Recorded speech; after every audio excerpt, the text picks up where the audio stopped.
What's good? It's Casper. Today's video, I'm going to be talking about the movie Transformers Dark of the Moon. Transformers Dark of the Moon is a 2011 film. It's rated PG-13. It's 2 hours and 34 minutes. Directed by Michael Bay. So we're on the third Transformers movie. Been having a really fun time catching up on these. The vibe of this has been holding up for every single one. The first one for me is still the strongest one. So mentioning the fact that I was watching these Transformers movies, I started to hear people say that, this is where you're going to start getting introduced to new characters. This is definitely a movie where you do see new characters. And when you see the new characters, you actually feel the transition in the sense of like, whoa, what happened to the old person, the old characters? With that being said, Megan Fox is not a part of this third movie. I would like to know from the fans of these Transformers movies, like, what you guys think of Megan Fox not being a part of this one? What did you guys think of the new actress who's playing that new spot?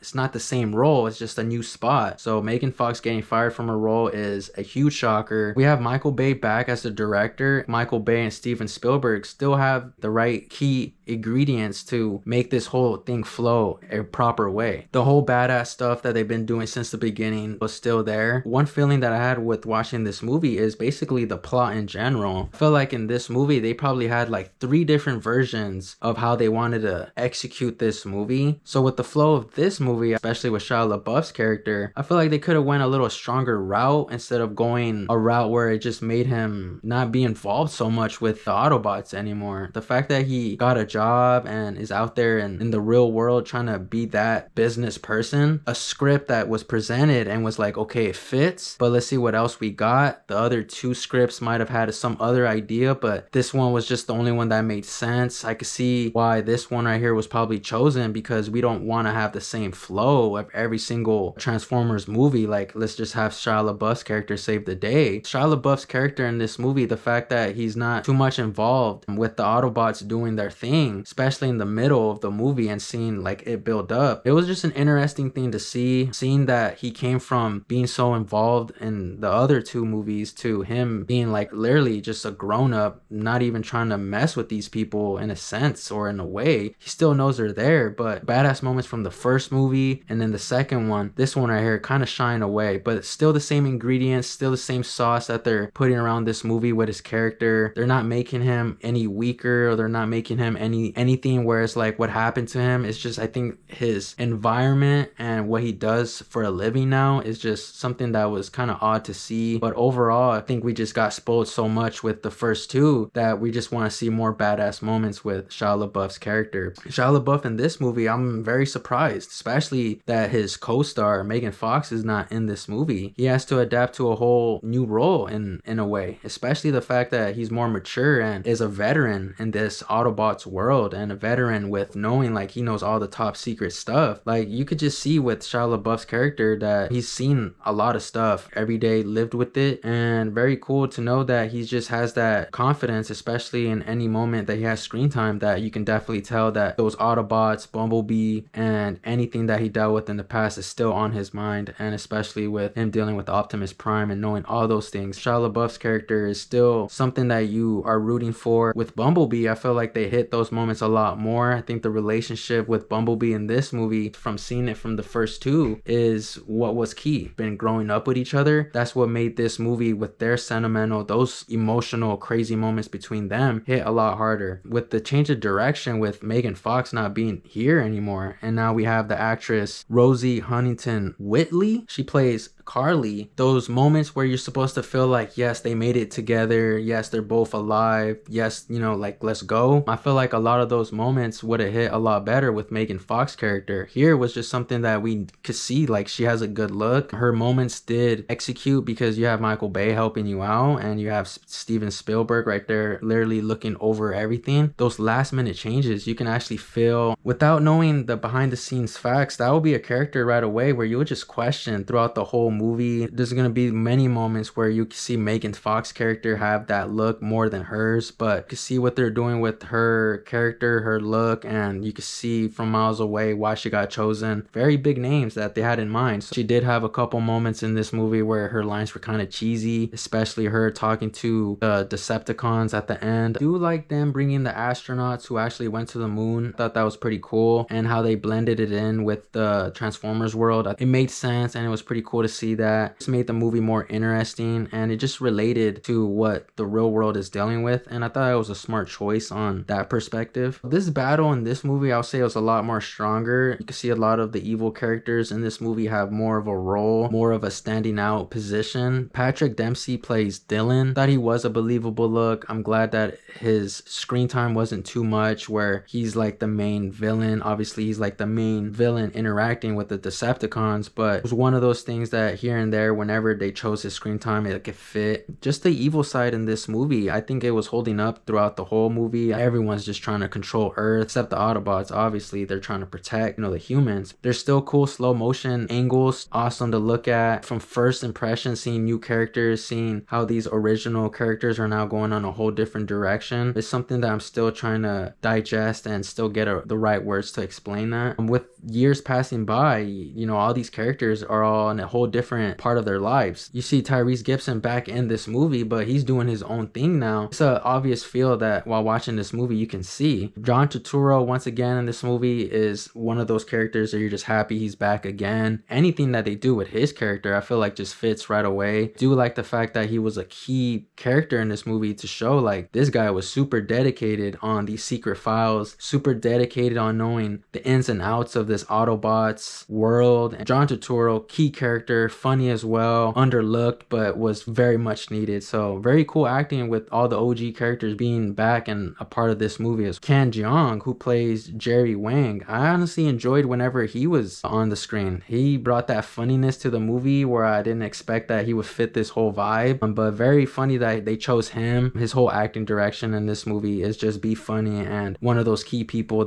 who are very low-key as well, especially on knowing these Autobots. Overall, like, this movie is still doing what it's gotta do. They're just adding new elements to this movie where it's just either gonna leave you like, are we gonna accept it? Was that a good move? Or it's just bringing you new things where it's like, whoa, that was super awesome. I'm glad they added that. The world gets bigger, a lot of the perspective becomes shifted, and you're just seeing the world just kind of grow in general. I'm excited to go to this fourth one. Let's see who stays, let's see who doesn't. This is where it becomes a little like, whoa, where are they going to start doing now? Especially where the first one, where we wanted to know where their lives are going to be after knowing these Autobots to actually now living with them. And then now in this one, we're like, okay, another battle just happened. What's going to happen next? The ending in this movie was kind of just straightforward. They won the battle and the movie was just over. Still doing that Optimus Prime, let me give you my few words, let me get my speech out. This ending was very different, ended very quick. After my watching the movie Transformers Dark of the Moon out of 10, I'm gonna have to give this movie a 7 out of 10. That's my review for the movie Transformers Dark of the Moon. Shout out to you guys for tuning into the video. Thank you guys for watching, and we'll see you guys on the next one.